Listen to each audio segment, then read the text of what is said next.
और भोपाल से बड़ी खबर, जहां वन विहार नेशनल पार्क की एकमात्र सफेद बाघिन की मौत हुई है। 15 साल की व्हाइट टाइग्रिस रिद्धि ने बीमारी से दम तोड़ा। रिद्धि को इंदौर के जू से वन विहार नेशनल पार्क लाया गया है। पोस्टमार्टम में मौत का कारण वृद्धावस्था और बीमारी बताया जा रहा है। मृत सफेद बाघिन का सैंपल जांच के लिए जबलपुर भेजा गया है।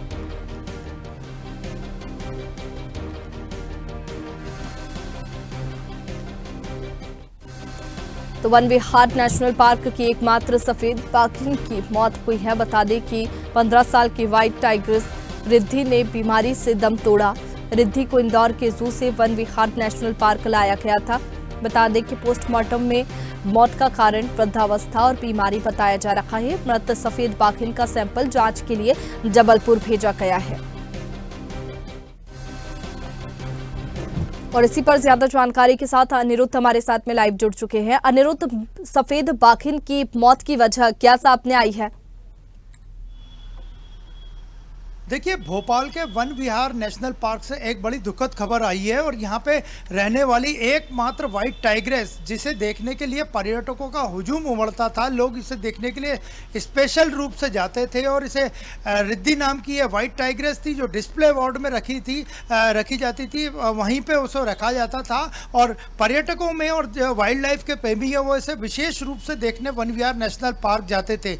रिद्धि की मौत हो चुकी है और पिछले दो दिनों से रिद्धि अपने खाना नहीं खा रही थी और इसके साथ ही वह कुछ जो वेटरनरी डॉक्टर अतुल गुप्ता, जो ऑफिशियल डॉक्टर हैं वन विहार नेशनल पार्क के, उन्हें दवाई दे रहे थे। तो रिद्धि ने दवाइयाँ और खाना खाना भी बंद कर दिया था और पिछले कई दिनों से वे बीमार चल रही। पिछले 2 दिनों से रिद्धि ने खाना खाना भी छोड़ दिया था और कल देर रात रिद्धि की मौत हो गई है। और वो लगभग 15 साल उसकी उम्र थी। 4 साल की उम्र में इंदौर के जू से रिद्धि को भोपाल के वन विहार नेशनल पार्क में शिफ्ट किया गया था। और रिद्धि को जू आदान प्रदान योजना, जो कि केंद्रीय वन एवं पर्यावरण मंत्रालय चलाता है, उसके तहत इंदौर के जू से भोपाल लाया गया था। लगभग 11 साल वो भोपाल के वन विहार नेशनल में रही थी और इसे वन विहार के नेशनल पार्क की शान भी कहा जाता था। और लगभग 15 साल की उम्र में रिद्धि का निधन हो गया। उसका अंतिम संस्कार भी वन विहार में पूरे वाइल्ड लाइफ नियमों के तहत कर दिया गया है। और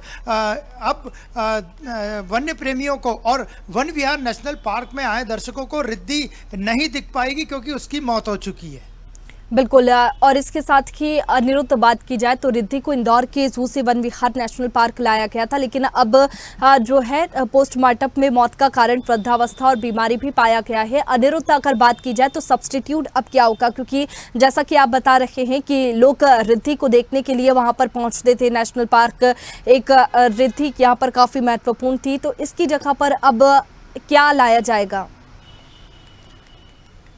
देखिए, हमने जब वन विहार नेशनल पार्क भोपाल के डायरेक्टर और वहाँ के जो डॉक्टर हैं, डॉक्टर अतुल गुप्ता से चर्चा की, तो फिलहाल अभी कोई व्हाइट टाइगर या टाइग्रेस लाने का ऐसा कोई प्रस्ताव भोपाल वन विहार से दूसरे जू में नहीं गया है। लेकिन अभी फिलहाल देखा जाए तो 10 से ज़्यादा टाइगर और मौजूद हैं वन विहार नेशनल पार्क में। और वन विहार नेशनल पार्क को टाइगर्स के लिए ही खास रूप से जाना जाता है। वैसे यहाँ अन्य दूसरे एनिमल भी हैं। और जहाँ तक बात करें रिद्धि की, जो व्हाइट टाइग्रेस है जिसकी मौत हो चुकी है, उसका जो पोस्टमार्टम किया गया, तो उसमें पोस्टमार्टम रिपोर्ट जो पहले आई है डॉक्टर अतुल गुप्ता के मुताबिक, उसमें वृद्धावस्था यानी एज ज़्यादा होना और बीमारी के कारण उसकी मौत होना बताया गया। लेकिन उसके पोस्टमार्टम की रिपोर्ट को school of wild life forensic health centre Jabalpur भेजा गया है, जो कि वहां से फाइनल रिपोर्ट आएगी कि रिद्धि की किस कारण मौत हुई है। लेकिन प्रथम दृष्टि में जो रिद्धि की मौत वन विहार नेशनल पार्क और उसके डॉक्टर्स बता रहे हैं वो वृद्धावस्था है, क्योंकि उसकी एज ज़्यादा हो गई थी। आमतौर पर टाइगर और टाइग्रेस की